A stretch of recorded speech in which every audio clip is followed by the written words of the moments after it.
Hola a todos, bienvenidos a un nuevo HR Thoughts by Hiring, un espacio reservado para los amantes de los recursos humanos, en el que entrevistamos a personas top del área de HR. Hoy nos acompaña Fernanda Flynn, Head of People en Mercado Libre.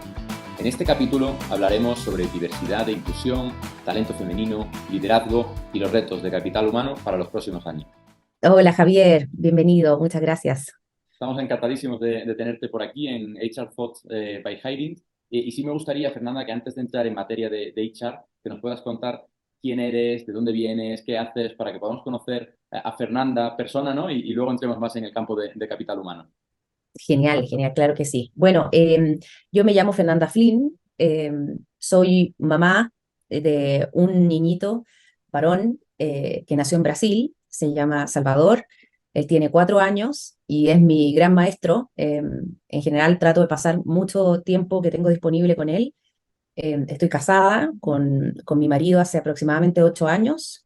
Juntos hemos desarrollado una carrera latina, latinoamericana, pero internacional, así que hemos vivido en diferentes países. Actualmente estamos en Chile, pero también vivimos en Argentina y en Brasil. Estamos en Chile de vueltas desde que estoy en Mercado Libre, hace 3 años más o menos. No descartamos la posibilidad de irnos de nuevo a otro país, nos gusta esto de estar viajando. Soy psicóloga de formación, estudié la carrera de psicología porque siempre me gustó conectar, digamos, con esa parte del ser humano que quizás no siempre es tan visible, ¿cierto? Y es más esencial y más del ser.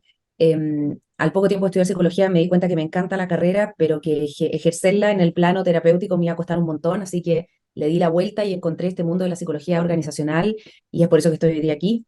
Y muy contenta, la verdad, muy contenta de a mi edad y en la generación que estoy, pudiendo transformar el mundo de millones de personas en este espacio en Latinoamérica. Así que eso es un mini resumen de mí. Qué bueno, Fernanda, súper interesante, ¿no? Lo que nos cuentas, tu parte de trayectoria profesional, tu parte personal también y la parte internacional, que a mí en concreto también me encanta, así que muy interesante. Oye, Fernanda, y ya entrando un poquito más en materia de HR, hay un tema súper de moda que a mí me gusta decir que antes era una moda, ahora es una realidad, que es diversidad e inclusión, donde sabemos que estás muy centrada. Sí. ¿Cómo estáis haciendo desde Mercado Libre para tratar este tema, ir mejorándolo? Que cada vez sea una empresa más diversa e inclusiva. Sí, sí, total. Suscribo a lo que mencionas, ¿no? De que diversidad era como una moda y ahora se empieza a hacer como una realidad inminente también en los mercados, ¿sí? Creo que eh, definitivamente Mercado Libre es una organización que tiene una operación muy grande en Brasil, ¿sí? Brasil representa cerca del 50% de la operación de Mercado Libre. Y en Brasil las agendas de diversidad e inclusión son súper necesarias, ¿no? Entonces, em, porque el país es tremendamente diverso, ¿cierto? Y porque ese país también tiene un compromiso muy grande con la diversidad, ¿cierto? De etnias, la diversidad también de otros aspectos, ¿no? Entonces, nosotros en Mercado Libre desarrollamos 5 pilares, ¿cierto? Para trabajar diversidad. Uno tiene que ver con discapacidad, personas con discapacidad, la presencia, ¿cierto? De personas con discapacidad, que muchas veces pasa por cuotas legales en los países, ¿cierto? Entonces hay un tema de compliance que hay que cumplir, pero también te empiezas a dar cuenta, ¿cierto? Que la discapacidad, digamos, dificulta la capacidad, valga la redundancia, de muchas personas para poder acceder a cosas tan simples, ¿cierto? Como puede ser una plataforma digital. Em, entonces, tener dentro de la organización a personas con discapacidad nos hace darnos cuenta que nuestros mismos productos de repente son poco inclusivos, ¿no? Entonces ahí tenemos un fuerte frente asociado a discapacidad. Tenemos diversidad de etnias, como te comenté, ¿sí? Con la búsqueda, ¿cierto? Latinoamérica es un territorio lleno de nacionalidades y de cultura, ¿cierto? Y hay que honrar un poco eso. Latinoamérica no tiene una conformación con una preponderancia de alguna raza por sobre otra, bastante mezclado. Queremos reflejar eso en nuestro negocio, ¿cierto? Entonces la presencia de indígenas, la presencia de negros, la presencia, ¿cierto?, de pardos, la presencia de blancos, ojalá que se refleje un poco cómo está la sociedad en cada uno de los países donde nosotros estamos. Tenemos también una diversidad asociada con diversidad de orientación sexual, ¿cierto? Entonces tenemos todo un pilar de LGBT más, ¿cierto? Donde buscamos abrazar, ¿cierto? Una comunidad que por definición ha estado bastante marginada, ¿cierto? De posibilidades profesionales, y más todavía cuando deciden transitar hacia una transición de género, por ejemplo, en donde, no sé, compañeros que tenían un nombre luego deciden identificarse con un nombre de un género, digamos, diferente al que siempre ha sido conocido, y cómo se transita ese proceso. Se vulneran muchos derechos ahí, entonces entendemos que como organización también tenemos que salir a trabajar en esa agenda. Tenemos una agenda también asociada con generaciones, ¿no? El mundo de la tecnología es un mundo moderno, ¿sí? Y uno tiende a estigmatizarlo, quizás más que estigmatizarlo, a categorizarlo como algo propio de lo juvenil, ¿no? De, los jóvenes de ahora, ¿cierto? Que saben más de tecnología. Entonces, claro, es difícil encontrar a una persona de 50, 60 años que realmente tenga un conocimiento técnico como para poder hacer parte del mercado libre, ¿no? Y ahí también nosotros estamos como trabajando fuertemente, ¿cierto?, en impulsar esta agenda, ¿cierto?, para poder abrazar también a la multiplicidad de generaciones que están en los diferentes países. Y finalmente el pilar de mujeres, ¿sí?, en donde también vemos que el área de tecnología es un área que la representatividad de mujeres es muy baja. Nosotros tenemos una operación grande también en operación logística, ¿cierto? Tenemos centros de distribución, tenemos centros de acopio, tenemos camiones, ¿cierto? Aviones que llevan nuestro producto, y es un mundo también inminentemente masculino, ¿no? Entonces, ¿cómo hacemos para que nuestra planilla no tan solo ahí refleje la realidad del mercado, sino que también vaya abriendo caminos, ¿cierto? Y cómo empezamos a entrar en construir, ¿cierto? Desde la más fundacional, un espacio para que las mujeres realmente se convenzan de que pueden aportar en ese espacio, y eliminen un poco de sesgos y tabúes que hay en torno a que ciertas carreras son para ciertos géneros, ¿no? Entonces, ahí también estamos súper enfocados. Entonces, te diría que esa es la estrategia de Meli, bastante robusta, como puedes ver, y aplicada a cada país, ¿sí? Así que, bueno, más o menos eso. Súper interesante. De hecho, me gusta mucho, ¿no? Los diferentes tipos de diversidad e inclusión, el no centrarlo solo en un caso, sino en diferentes casos, porque como te escuché en un webinar, además, los clientes son tremendamente diversos. Por lo tanto, si los clientes son diversos, la organización también tiene que serlo para ser una representación de los clientes y poder entender esas necesidades, ¿no? Entonces, hay muchos tipos de diversidad. Exactamente, exactamente. Sí, bueno, eso justamente, de eso estamos hablando, de reflejar las necesidades de nuestros usuarios. Buenísimo, Fernanda. Y retomando el último tema, ¿no? El último pilar, que es el de las mujeres, y que sabemos que hay sectores que todavía siguen siendo muy masculinos, como puede ser el de la tecnología, el de la logística. Mm. Conocemos una de vuestras iniciativas, un proyecto que se llama Chicas en Tecnología. Cuéntanos más sobre ella, cómo surge esta iniciativa, cómo están siendo los resultados, qué tal está funcionando. Genial, sí, Chica en Tecnología es una apuesta justamente desarrollada por el pilar esta de mujeres y de la construcción, luego de darte cuenta que cuando uno empieza, ¿cierto?, a trabajar en el mundo de la tecnología, dice, bueno, vamos a buscar mujeres, y no las encuentra. No es que no quiera, no es que priorice al hombre, no es que te guste más el hombre que la mujer, no es nada de eso, sino que realmente uno va a buscar a un perfil que tenga conocimiento en X lenguaje, que tenga X años de experiencia, y empieza a mirar al mercado, y claro, uno empieza a decir, claro, ¿cuántas mujeres realmente se titularon hace 9, 10 años atrás de una carrera de tecnología y decidieron estudiar este lenguaje? Y te empezás a encontrar con un público súper acotado, en donde también la idea ahí, Javier, no es salir como a cazar a las a los casitos que hay, ¿no? Y no es salir como a canibalizar lo que ya existe, sino que empezar a construir desde la base. Y Conectado justamente es eso, ¿no? Es un programa gratuito, online, de formación, ¿cierto?, en habilidades digitales, ¿sí? Y lo que busca es desarrollar proyectos tecnológicos, pero no tan solo proyectos tecnológicos, sino que proyectos que tengan un impacto social, ¿sí? Entonces, tomamos, digamos, invitamos, convocamos a chicas entre 14 a 18 años. Este programa está co-creado por Mercado Libre y Chicas en Tecnología. Entonces, justamente lo que buscamos es con estas iniciativas de desarrollo tecnológico con impacto social, es empezar a fomentar, ¿cierto?, a largo plazo, la incorporación de estas mujeres a la industria digital, ¿sí? Porque al final es eso lo que te empieza a pasar, que hay que como poner la semillita, ¿cierto? Y abrirle la posibilidad, la idea a una chica que quizá nunca pensó que podía estudiar esto, ¿no? Entonces, la idea es justamente acercar a estas adolescentes, ¿cierto?, a generar estas competencias y a estimular un poco el desarrollo de estas habilidades para que ellas puedan tener esta posibilidad a futuro, sabiendo también que son chicas que probablemente puedan transformar su realidad con esto, ¿no? Entonces, puede ser un camino real de un trabajo que les permita, digamos, salir de algún círculo social que de alguna manera puedan surgir, puedan tener una mayor, aspirar, digamos, a un mayor desarrollo, y obviamente con esto empezar a revolucionar como el futuro de la tecnología. Desde el punto de vista de los resultados, ¿cierto?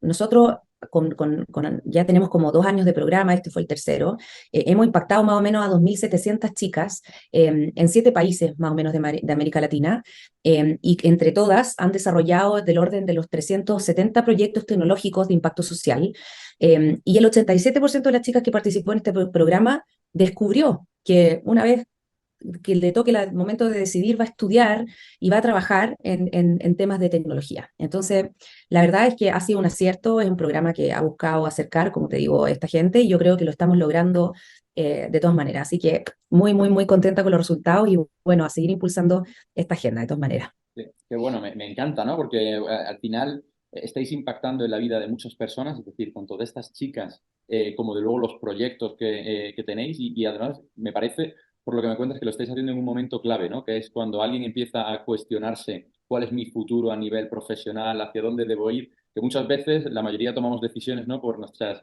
creencias limitantes de lo que nos vienen enseñando de generación en generación, ¿no? Y el hecho de tener esa posibilidad y esa formación, pues yo creo que abre muchas miras y que rompe muchos sesgos, que son también Totalmente. súper importantes.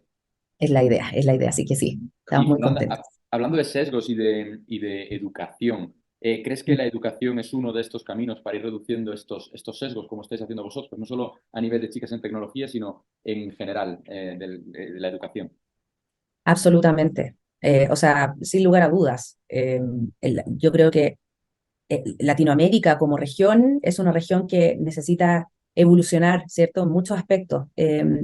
Y mi creencia, sin lugar a dudas, pasa por dar genuinas opciones para democratizar el conocimiento. Yo creo que el problema que está teniendo estos lugares del mundo, Javier, es que el conocimiento está restringido a ciertos interlocutores, ¿sí? Entonces creo que las organizaciones, las instituciones de educación, obviamente también, pero todos como actores sociales de alguna manera, tenemos que democratizar el acceso al conocimiento y tenemos que generar espacios de información, de comunicación. Creo que, sin lugar a dudas, el avance de la tecnología ha hecho lo suyo, ¿cierto? Desde el punto de vista de esta democratización de esta información. Hoy en día Google tiene un montón de cosas, ¿cierto? ChatGPT tiene otras, ¿cierto? Entonces uno empieza a darse cuenta que la información empieza a estar más accesible, pero sin lugar a dudas sigue faltando herramientas, y también un entorno, un espacio social, psicológico, digamos, psicosocial, que también te habilite el estudio, ¿sí? Que esa creo que es el gran desafío que justamente creo que el sector privado, el sector público y todos los sectores como actores sociales tenemos que juntar y tratar de habilitar esos espacios para estas generaciones que ellos van a cambiar las reglas del juego y nosotros tenemos que habilitar ese partido, ¿sí? Así que sin duda. Totalmente, ¿no? Porque muchas veces cuando hablamos de igualdad, bajo mi punto de vista está la igualdad de oportunidades y estas oportunidades se consiguen en base a la formación, al acceso a la educación. Si no hay un acceso a la educación fácil, es muy complicado, ¿no? Que pueda haber las mismas oportunidades para todos. Exactamente, exactamente.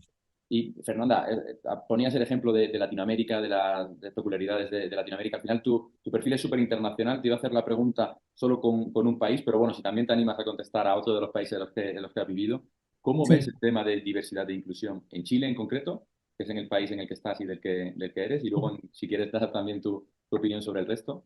Sí, sí, sí, sí. Uy, en diversidad e inclusión, yo creo que hay como diferentes estadios de evolución, ¿sí? Si tú me preguntáis, Brasil creo que está en una conversación mucho más elevada en términos de agenda de diversidad e inclusión. Cuando hablo de elevada, hablo de las personas al momento de escoger organizaciones se preguntan genuinamente sobre estas cosas, ¿sí? Aparece en el top of mind de un candidato, ¿sí? Te puede preguntar en un proceso de entrevista, oye, ¿cuál es tu agenda de diversidad e inclusión? ¿Cuál es la cantidad de mujeres que hay, etcétera, etcétera, etcétera, ¿sí? Entonces creo que está mucho más instalada la agenda a nivel público, a nivel social, la legislación definitivamente está adelante, ¿cierto? Hay mucha legislación encima de los temas, entonces tú ves que Brasil para el resto de la región de Latinoamérica es como está adelante de la flecha, ¿no? Están avanzando bien y sin lugar a dudas Brasil está poniendo los ojos en Europa, ¿no? Europa está haciendo están al frente también, ¿sí? Si te empezáis a pensar como geográficamente por qué las cosas son como son, Brasil mira a Europa y Europa definitivamente está un poco más adelante y tienen todo el derecho a estarlo, ¿sí? Es una nación que tiene miles de años antes que nosotros, ¿sí? Entonces, y ahí voy a Chile, ¿no? Chile es un país que tiene 200 y algo años, ¿sí? Entonces, obviamente, la discusión que hay es quizás un poco más inaugural en algunos temas. Acá, el otro día estaba leyendo esto es un estudio que abarca toda Latinoamérica, ¿no? Pero a nivel como de CEOs, ¿no? De tomadores de decisión de grandes empresas, había un muestreo bastante interesante. Había personas de multinacionales, habían personas de multilatinas y habían personas de CEOs o estaba el CTO, el COO, el CEO, estaban todos los C algo, ¿ya? En este estudio, y estaban entonces multilatinas, multinacionales y locales de toda Latinoamérica, entonces Chile, Perú, Ecuador, Colombia, Venezuela, Brasil, México, y te empezás a encontrar con que recién el 66% digamos, de esta muestra menciona el tema de la diversidad como un tema. ¿Sí? Entonces, cuando le empezáis a preguntar a ellos cuál es tu agenda estratégica en los próximos años, cuáles van a ser las agendas en las que tú vas a empujar, vas a avanzar, vas a querer construir, etcétera, es como el 67% que te está hablando de temas de sustentabilidad, de gobierno, de responsabilidad, digamos, de gubernamental, ¿cierto? Y de medio ambiente y de diversidad, ¿sí? Ellos están recién ese 67%, cuando vaya a otros países, otras regiones que están un poco más evolucionadas, estamos hablando del orden del 80-90%, ¿sí? Entonces, todavía, si te das cuenta, la región tiene que avanzar, como te digo, desde el punto de vista de diversidad, sin lugar a dudas. Chile está, como te digo, un poquito más a tarde, pero igual tiene legislaciones, ¿sí? Versus otros países que sí veo que están francamente menos interesados, ¿sí? Como Argentina, ¿cierto? En donde también se condice como con la pirámide de Maslow, esto es Flynn, ¿ah? Esto es percepción de Fernanda Flynn, pero yo creo que hay ciertas necesidades que se empiezan a preguntar una vez que hay otras necesidades que ya están más bien cubiertas, ¿sí? Entonces, cuando hay ciertos países que están con desafíos políticos económicos tan grandes, uno empieza a hablarles de diversidad e inclusión y el tipo te dice, chuta, pero déjame, ya te digo que vamos a comer de postre, pero déjame ver que vamos a servir de plato de fondo, porque todavía no lo tengo ni claro. Entonces, yo creo que hay necesidad, vamos como avanzando. Entonces, en ese sentido, Chile, a nivel de política económica, es un país un poco más estable, entonces puede empezar a preguntarse de estas cosas antes que otros países que están un poco más desafiados desde ese lugar, ¿sí? Totalmente. Coincido contigo con ese pensamiento Flynn, ¿no? También coincido, ¿no? De que es cierto, hay ciertas cuestiones que uno se empieza a hacer cuando ya tiene necesidades cubiertas. Entonces, es normal que haya países con diferentes velocidades. Y hablando de Sí. estos C-level o de estos líderes, ¿cuáles Mm. dirías que son las características que debe tener un líder para ser diverso e inclusivo? Em, a ver, yo creo que definitivamente tiene que ser una persona con una franca orientación a la acción, ¿sí? Yo creo que una persona que quiera, bueno, un líder que quiera liderar a nivel de C-level tiene que tener una capacidad de ejecutar con excelencia y planificar digamos, y hacer que las cosas pasen muy fuerte. La agenda de diversidad e inclusión, el 80% de la agenda es hacer que las cosas pasen, ¿sí? Entonces, si la persona no tiene esa visión, yo creo que le va a costar un montón poder llevar una agenda de diversidad e inclusión adelante. Ahora creo que le va a costar un montón tener el cargo de C-Level si no tiene la capacidad de ejecutar con brillantez, digamos. Pero bueno, bromas aparte, creo que también hay un componente fuerte de coraje, ¿sí? Y de postura y de poder poner, digamos, ciertas conversaciones que quizás son incómodas, ¿cierto? O que la gente no necesariamente las ve tan claras. Yo creo que el líder tiene que tener una elocuencia y una capacidad de comunicación muy grande, tiene que lograr inspirar en sus mensajes, tiene que lograr transmitir conocimientos de una manera, digamos, cercana, dócil, eh, y tiene que empezar a instalar algunos temas. Entonces, creo que la responsabilidad definitivamente de estos líderes para que tengan este componente de diversidad e inclusión es que lo empiecen a traer en las conversaciones, ¿sí?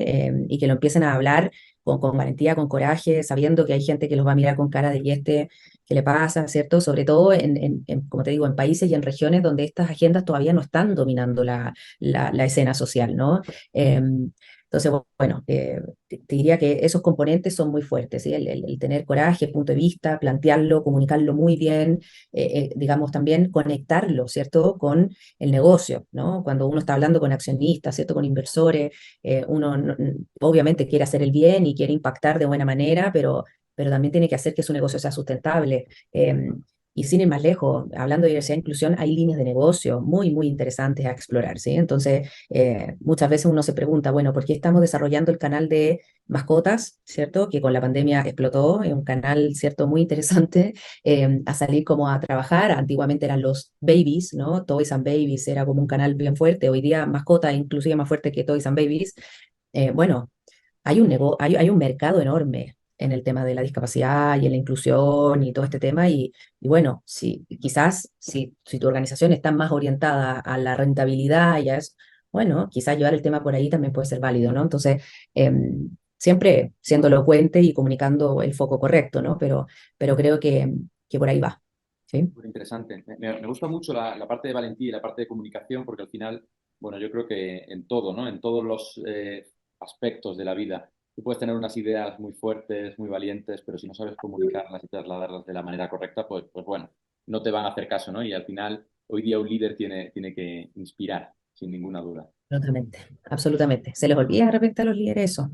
Pero sí, es la principal labor que tienen, es inspirar y movilizar. De repente se ponen más a dirigir y creo que ahí puede ser un punto también importante en esto.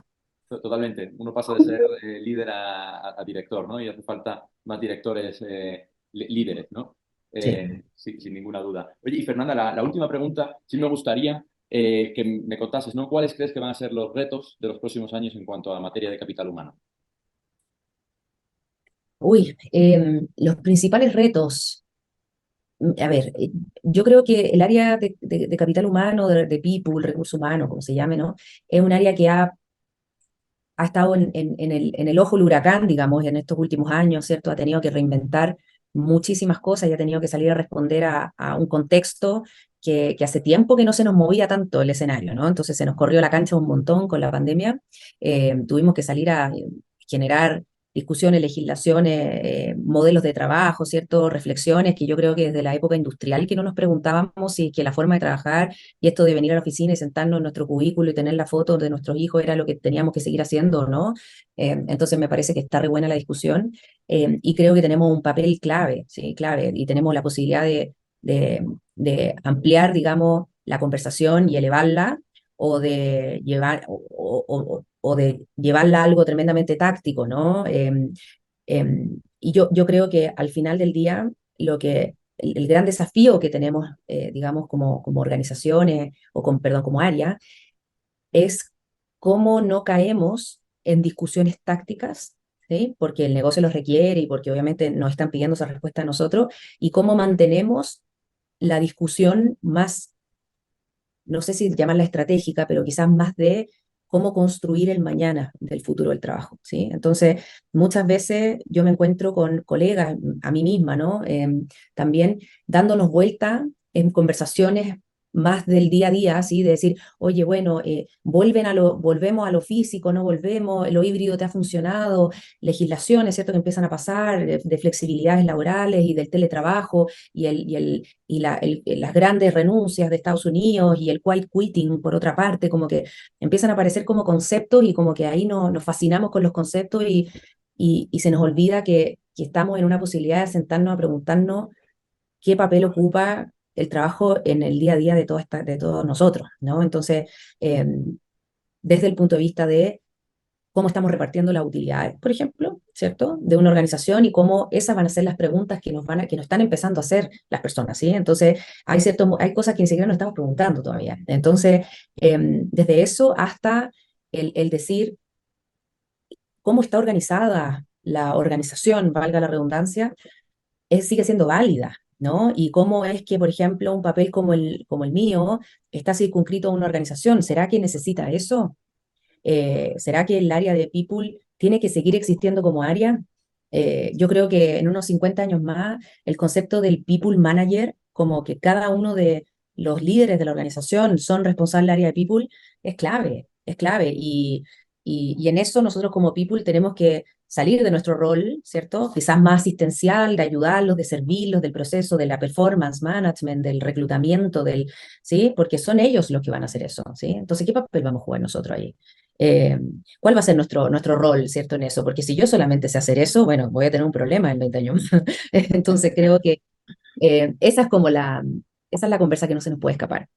Súper interesante, porque además no lo había visto nunca desde el ángulo que lo has contado tú, ¿no? Pero yo sí creo que después de la pandemia, la figura de HR o de People pasa de ser Ujú. más asistencial a más estratégica y la verdadera transformación de las empresas no está en la tecnología es un medio, está en las personas, ¿no? Entonces, creo que queda un camino muy largo, pero si los departamentos de recursos humanos sabéis conducirlo bien, seguro que será apasionante, sin duda. Exactamente, sí. Y vamos a salir fortalecidas de esto, no tengo ninguna duda, pero sí nos exige, nada, capacitarnos también, formarnos, ¿sí? En otras cosas. Y, y desapegarnos de lo que sabemos hacer y de lo que sabemos hacer muy bien. Yo creo que si hay algo que las empresas de tecnología me han enseñado, es que uno se tiene que enamorar del problema y no del producto. ¿Sí? Y eso es mi mantra en todos los días, ¿sí? Entonces creo que el área de recursos humanos en general está enamorado de las soluciones que nosotros mismos hemos construido, llámense Ninebox, llámense Performance, llámense lo que como se llamen, pero como que nos enamoramos de esas soluciones, y hay que genuinamente sentarnos y preguntarnos cuán válido sigue siendo eso para la gente, ¿sí? Y si está respondiendo a lo que la organización está requiriendo hoy día, más allá que a mí me encanta hacerlo todos los años, ¿no? Totalmente. Oye, Fernanda, muchísimas gracias por este rato. Me ha encantado conversar contigo. La verdad que se me ha pasado volando. Muchas gracias por participar en nuestro HR Pods by Hiring. No, al contrario, gracias a ti, Javier, un placer conectarnos desde nuestros diferentes lados del charco, como decimos en Chile, ¿cierto? Un placer conocerte, un placer conocerla a ustedes, encantada de democratizar y trasladar todo el conocimiento o mis ideas más que el conocimiento, ¿no? Las ideas que tengo. Así que gracias por la invitación y un placer. Muchísimas gracias. Hasta luego, Fernanda. Hasta luego.